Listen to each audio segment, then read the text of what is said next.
Beloved, we welcome you to another exciting week on the Voice of Resurrection Devotional.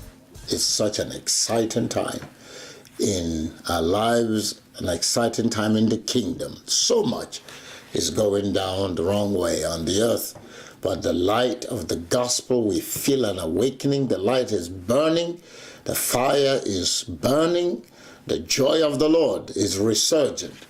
I pray it's happening to you in Jesus' name. We have spent the whole month talking about the fruit of the tongue, how we sow seeds of the Word of God in our lives to produce the miraculous. We want to finish this week dealing with that. Join me in Isaiah 59, verse 20 and 21. The Bible says, "And the Redeemer shall come to Zion, and unto them that turn from transgression in Jacob, saith the Lord. As for me, this is my covenant with them, saith the Lord. My spirit that is upon thee, and my words which I have put in thy mouth, shall not depart out of thy mouth, nor out of the mouth of thy seed, nor out of the mouth of thy seed's seed, saith the Lord, from henceforth and forever." Beloved, that is so exciting to me, that the prophetic word from our mouth is God's restoration plan. He said that when we turn from our transgression, when we repent from our sins, when we depart from iniquity, he said the Redeemer comes. The Lord our God returns. I wonder, beloved, are there things the Holy Spirit is dealing with you on in your life? Because that is God's agenda in this season, that we make corrections in our lives. We return to the Lord in heart, in thought, in word, and in deed. And he will arrive with power, with glory, with blessing. And then he promised when he comes, there will be an anointing release. There will be a fresh deposit of the Holy Spirit. And then he will put a word in our mouth. Hallelujah. And this word will be generational. It will be in my mouth, in my children's mouth, in their children's mouth. 3 generations of word. Glory to God. I pray you hear what the Holy Spirit is saying, even though for our ministry is a year of double fruitfulness, and we are learning to make decrees and to prophesy in the name of the Lord. Beyond that, beloved, this is God's redemption plan, that when a people return from transgression, when we come back to the Lord, 2 blessings are released: a fresh anointing, a fresh glory, fresh fire, double favor, beloved. But beyond that, a word is put in our mouth to speak, a word that will go down in our hearts, that will go down in our spirit.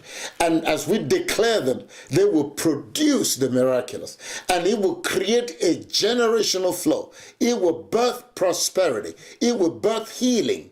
It will birth miracles that will give our children the faith, the confidence to embrace it. And then they will speak it. And then it will go on from them to their children. Wow. Are you hearing this, beloved? So that teaching you to prophesy and to make decrees is not a fad. This is the way God restores all things. The same way he recreated the earth by the spoken word, so has he empowered us as he visits us again to recreate our lives by the word of God.